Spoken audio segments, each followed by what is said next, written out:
Saudara sekalian, selamat sore. Saya ingin menyampaikan hasil pertemuan dengan pimpinan Kementerian Keuangan untuk mendapat penjelasan dari saya dan memberi penjelasan kepada saya terkait dengan isu transaksi mencurigakan karena pencucian uang, dugaan pencucian uang yang melibatkan sekitar 647 orang pegawai di Kementerian Keuangan sejak tahun 2009 sampai 2023. Sudah dibicarakan karena sebenarnya yang pertama itu saya dengan Menteri Keuangan itu sangat dekat, punya semangat yang sama, kalau tidak bisa dibilang sama persis ya, hampir sama. Itu punya semangat memberantas korupsi. Itu saya yakini Ibu Sri Mulyani dengan segala langkah-langkahnya dan laporan-laporannya di sidang kabinet.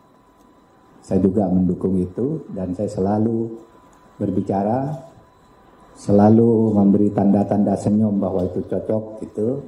Kalau misalnya ada pembicaraan yang sangat keras gitu, karena kami punya semangat yang sama untuk memberantas korupsi, sehingga apa yang saya lakukan itu sebenarnya atas harapan dari Ibu Sri Mulyani dan dukungan saya ke Ibu Sri Mulyani. Nah, untuk itu maka saya jelaskan seperti berikut. Saudara, saya mengumumkan yang terakhir, ada transaksi mencurigakan yang terjadi di Kementerian Keuangan berdasarkan laporan atau informasi dari PPATK sejak tahun 2009 sampai 2023. Saya katakan transaksi yang mencurigakan sebagai tindakan atau tindak pidana pencucian uang. Tindak pidana pencucian uang itu bukan korupsi itu sendiri. Misalnya saya contoh yang paling gampang itu tindak pidana pencucian uang yang baru ditemukan oleh PPATK sehari 2 hari ini. Orang laporannya ke KPK 56 miliar, mengagetkan kita karena hanya eselon 3. Lalu kita cari, LHP-nya 23 LHKN ya, LHKPN itu 56 golongan 3. Lalu saya tanya ke PPATK karena saya ketua komite pengendalian tindak pidana pencucian uang, pemberantasan tindak pidana pencucian uang. Saya tanya, itu gimana tuh, bener enggak tuh? Lalu dibuka, Pak, ini ada surat tahun 2013. Kami sudah temukan indikasinya bahwa yang bersangkutan diindikasikan melakukan tindak pidana pencucian uang. Gitu. Nah, sudah itu diteliti lagi, besoknya ditemu ternyata 500 miliar. Nah, saudara, yang mungkin korupsinya itu sendiri sedikit. Ya, mungkin 10 miliar atau berapa gitu. Tetapi pencucian uangnya yang banyak. Kalau dia menerima uang misalnya korupsi 10 miliar karena gratifikasi, kan itu lalu kalau di dalam ilmu intelijen keuangan itu adalah di belakang dia anaknya punya rekening berapa, punya perusahaan berapa, uangnya dari mana, istrinya kekayaannya apa, kok sampai punya 6 perusahaan dan macam-macam gitu. Nah, itu yang di dalam undang-undang kita supaya dikonstruksi dalam hukum tindak pidana pencucian uang. Sehingga kalau disimpulkan di Kementerian Keuangan itu memang benar ada masalah-masalah ini, tetapi tidak semuanya benar. Malah benarnya kalau dikaitkan dengan korupsi, itu yang dilakukan oleh Kementerian Keuangan itu sudah berhasil mengembalikan 7,08 triliun dari korupsi, dari kasus-kasus itu. Yang lain ada yang masih berjalan, ada yang sudah divonis oleh pengadilan, ada yang ya masih berproses, ada yang belum terlaporkan dan sebagainya. Nah, itu yang diumumkan ke publik oleh Menko Polhukam. Tetapi ingat, Menko Polhukam tidak pernah menyebut nama orang dan angka untuk setiap rekening. Misalnya orang, saya korupsi, lalu di belakang saya ini ada istri saya punya emas 2 ton, terus anak saya punya showroom, anak saya lagi yang satu. Nah, yang begitu itu yang diduga tindak pencucian uang karena korupsi saya itu tadi, yang beranak pinak gitu. Itu cara menghitung di intelijen keuangan. Itu juga yang saya lakukan ketika membongkar kasus Papua. Kalau dicari korupsi aslinya mana? Tidak ada, tapi kita tahu, bisa dicari itu di belakangnya. Nah, itu ketemu, ambil gitu. Nah, saudara sekalian, oleh sebab itu saya tadi sudah mendapat penjelasan dari Bapak Suhasil Nazara, Wakil Menteri Keuangan, Bapak Irjen, Bapak Sekjen Pak Heru, Bapak Irjen Pak Iwan, Pak Awan, dan saya didamping oleh Pak Sugeng Deputi 3. Nah, saudara sekalian, kenapa kami mempersoalkan itu? Karena ada Inpres nomor 2 tahun 2017. Setiap informasi dugaan pencucian uang yang dikeluarkan oleh PPATK itu baik karena permintaan dari instansi yang bersangkutan ataupun karena inisiatif PPATK karena laporan masyarakat. Itu begitu dikeluarkan nanti harus ada laporannya dari instansi yang bersangkutan menurut Inpres. Feedback ya reportnya itu apa gitu. Nah, itu tadi, lalu bermacam-macam, ada yang belum, ada yang sudah, dan seterusnya. Jadi tidak benar kalau kemudian isu berkembang di Kementerian Keuangan ada korupsi 300 triliun. Bukan korupsi, pencucian uang. Pencucian uang itu lebih besar dari korupsi, tapi tidak ngambil uang negara. Apalagi dituduh ngambil uang pajak, itu enggak. Bukan itu. Mungkin ngambil uang pajaknya sedikit, nanti akan diselidiki. Karena misalnya kami mengambil sampling 7 kasus dari 197 kasus yang dilaporkan itu. 7 kasus itu tindak pidana pencucian uangnya sudah dihitung 60 triliun ya Pak Sugeng. Sudah 60 triliun dari 7 kasus tindak pidana pencucian uangnya. Dan selama ini kita tidak pernah mengkonstruksi kasus pencucian uang itu, padahal kita punya undang-undang.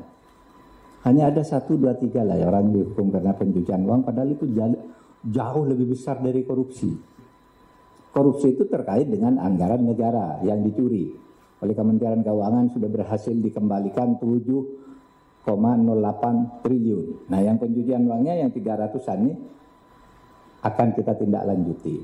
Oleh sebab itu, nanti saya tadi berpikir, saudara, kalau misalnya ada permintaan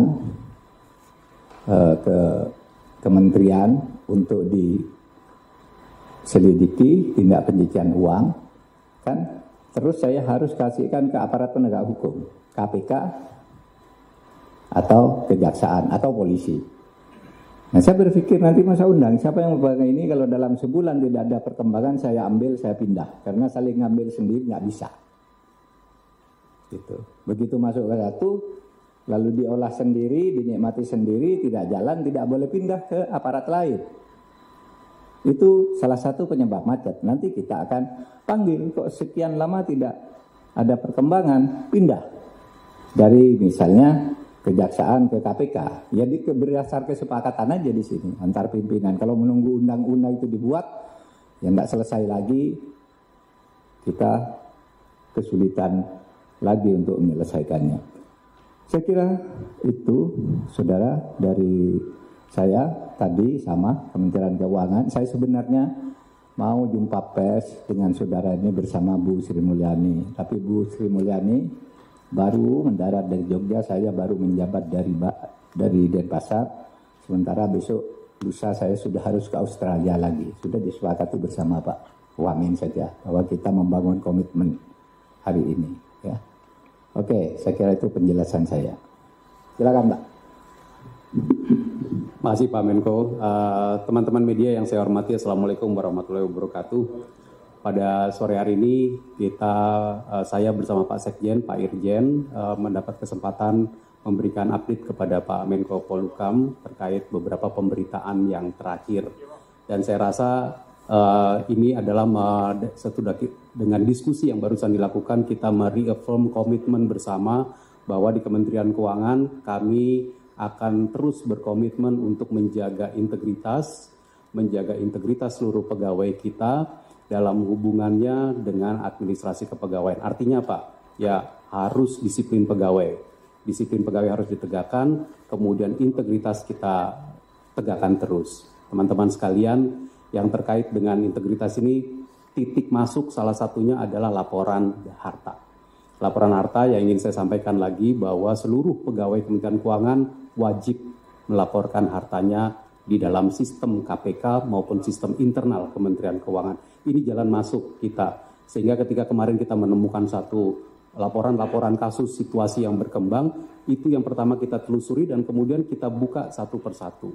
Teman-teman, yang terkait dengan pencucian uang menjadi satu bentuk yang tentu tindak lanjutnya perlu ditangani oleh aparat penegak hukum. Dan kalau untuk kasus yang kemarin, ternyata ada keluarga yang memiliki perusahaan, ada keluarga yang memiliki harta-harta lain yang tidak dilaporkan, yang terkait sama perusahaan, ya kita buka pajaknya. Dan itu yang kemudian sekarang berkembang sehingga laporan-laporan pajaknya menjadi jalan masuk juga berikutnya.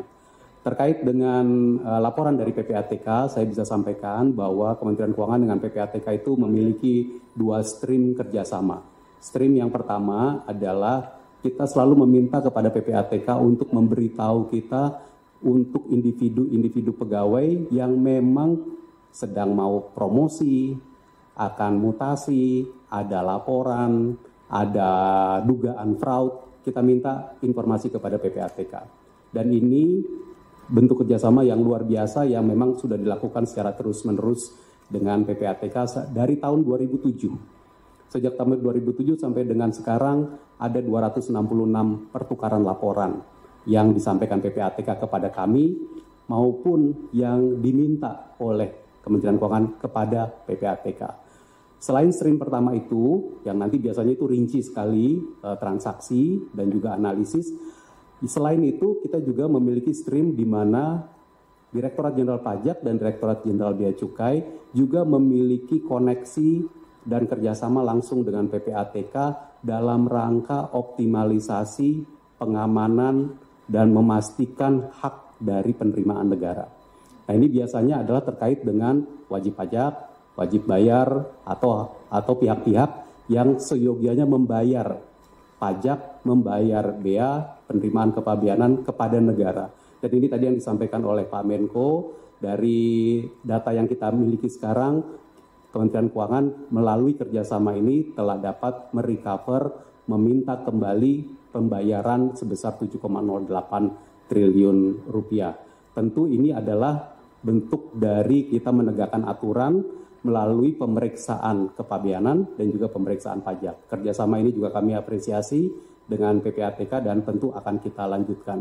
Concern dari Pak Menko mengenai tadi tindak pidana pencucian uang, kami dari Kementerian Keuangan akan sekali lagi memberikan komitmen kita lanjutkan. Dan tentu kami akan membuka penuh kerjasama kalau untuk upaya mengejar tindak pidana pencucian uang ini kita perlu lakukan lagi pemeriksaan perpajakan maupun pemeriksaan kepabeanan. Diperlukan bukan hanya kepada individu pegawai, tapi juga kepada seluruh wajib pajak maupun wajib bayar di Indonesia. Demikian mungkin beberapa hal tambahan dari kami. Terima kasih Pak Menko.